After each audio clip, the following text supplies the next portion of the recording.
Yay! Justin in the red. All of my darkness of addiction, I witnessed something very remarkable.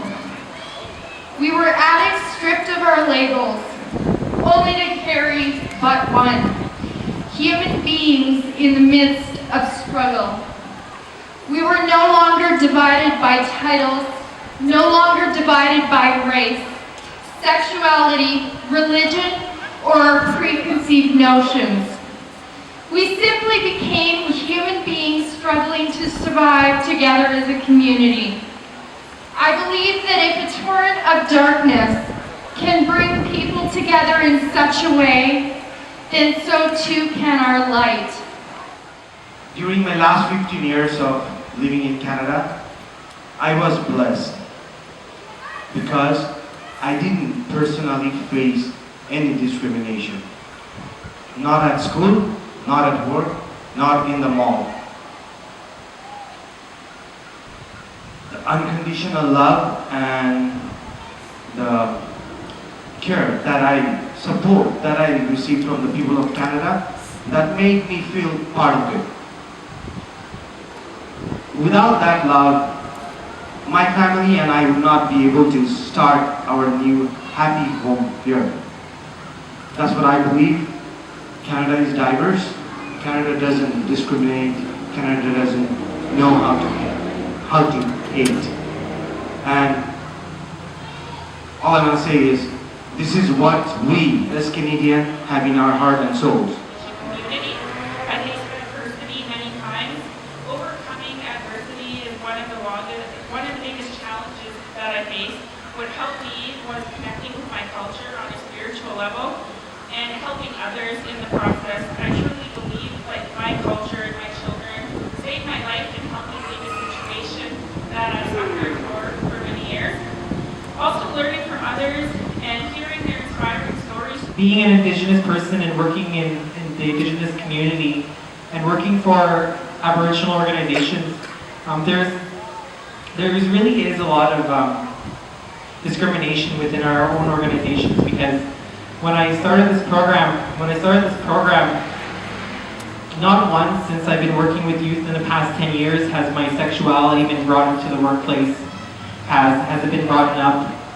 I was basically recently told that I was in the wrong and that I couldn't do this and I wasn't supposed to mention my workplace, and I actually stood up for myself within that organization, and it went all the way to the level of the board of directors, and they did identify that there was like a human rights case. They did identify that they were in the wrong. They apologized.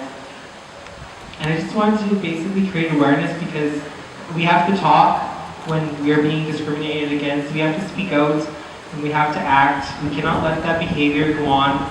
Can't let it go behind closed doors. So does not value justice, peace, and human rights. And it's equally easy to find so many people who trample justice, peace, and human rights.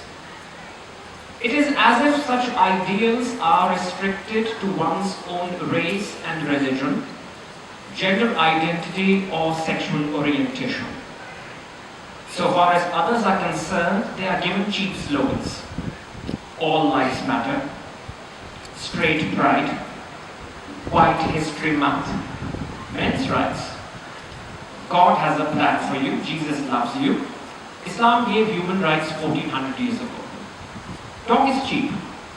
So either what we hold to be just and true is just and true for everybody, or we are just another supremacist clan.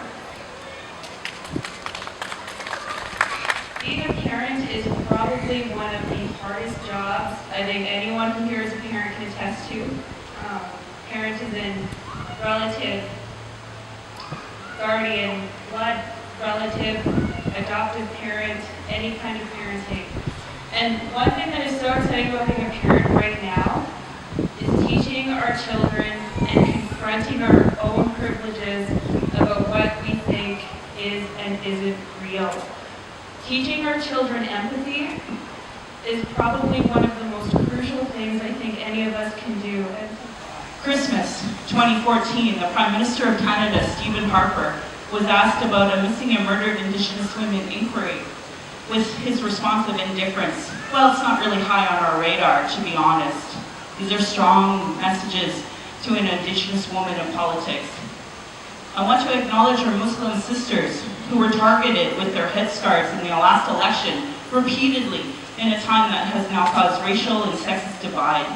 We have seen our sisters being targeted nationally. I was actually really grateful for the guy with the hair talking about real change that would proudly call himself a feminist. Hard to imagine that would be a hard sell, but I can personally assure you as a liberal it was. I want to acknowledge Rachel Notley, our premier. She was attacked in Edmonton Journal with a cartoon depicting a farmer stabbing her in the back with a pitchfork, with a caption from a farmer saying, "Oops," and it said, "Another unfortunate farm accident." But there were these moments of hope and moments of resistance that I also seen.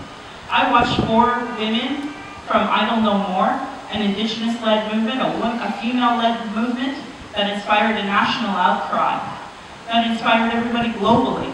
I watched a fierce, stunning Indigenous woman use her platform as Mrs. Universe to encourage all Indigenous to go and vote. Vote out the man that wouldn't have missing and murdered Indigenous women on his radar. I think we police by consent in this country. And it's the consent of the people here and the people in this community that give us our ability to do what we do. Without legitimacy, we can't do anything and we aren't successful. We are a part of this community. We support this community and all communities within the city of Edmonton. And as I look at all of what's going on and I see all of this happening in this world, I am so grateful that Chevy invited us here, because it'd be very, very easy to let the police not be here, to do things without the police, without our friends in corrections. We are a part of this community, and when policing started, there was an individual named Robert Peel who started policing basically, and he said, police are the public and the public are the police. The only difference is that the police get paid for public protection. We are all in this together. When hate language comes out, it's not always a criminal offense, and that's sad, but what it is we need as a community to start making it wrong. We need as a community to start standing up for one another, and we need as a community to be open and honest to each other. I'm really pleased to be here, and I'm pleased that you invited me, Chevy, because you are really a testament to bravery. I mean, a lot of people who were assaulted the way you did would have probably turned tail and just maybe wanted to leave town. I mean, it was an awful thing that happened to you. And it is so brave of you to take that horrible event in your life and create an event like this and literally take hatred and turn it into hope. It's because of leaders like Chevy that we are making so much progress in Canadian society to be a more accepting and inclusive country. And today, the 5th annual Hate to Hope rally, there's much to be proud of even in just the last year. We're very clear that our Liberal government believes that a Canadian is a Canadian is a Canadian, regardless of the color of your skin, the religion you choose to follow, the person whom you love, or the gender with which you identify.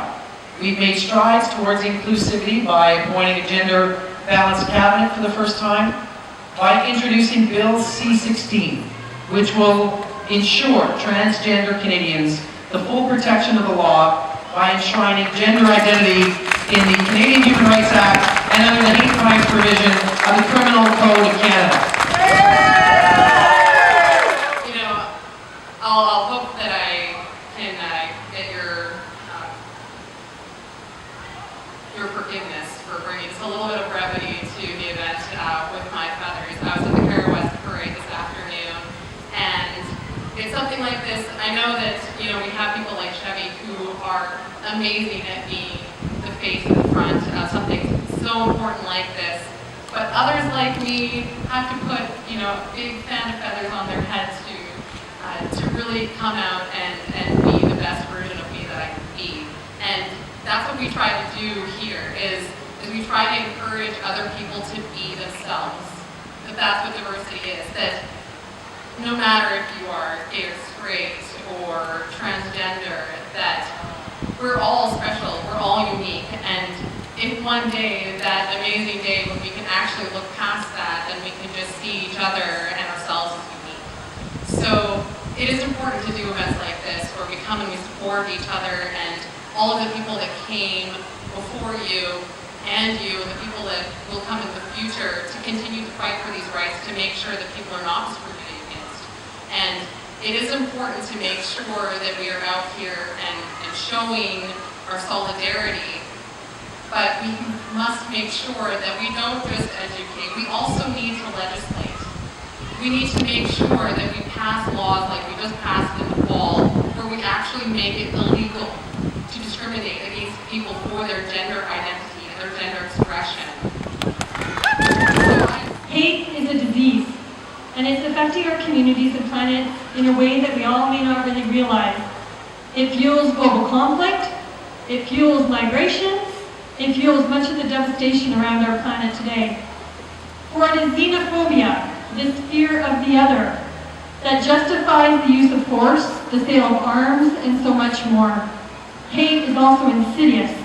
It is not just a global problem, as we all here know here today. It is right here in our own community. We live in a society where people cannot survive if they are not judging the person next to you. Take a look at the person to your right, to the person to your left. Some people look at you and say, if you're gay, it's a sin. If you're bisexual or transgender, you're told that you're confused. If you're overweight, you're nasty. If a person dresses up, some tell them that they're conceited. If a person speaks their mind, some would call you a bitch. If you don't say anything at all, some are saying you're complacent and you don't care. If you cry, some people will call you a drama queen. We can't do anything in society without being criticized. I am a proud parent of 2 wonderful children. When speaking with my 11-year-old son the other day, he told me, why does people just go and look at x-rays of different people? If you do, you can't tell what their race is, you can't tell their sexual orientation, their gender identity or expression. They're just all people. I believe that Stephen Colbert was correct when he recently stated, ignorance breeds fear, fear breeds hate, hate breeds violence, education breeds confidence, confidence breeds hope, hope breeds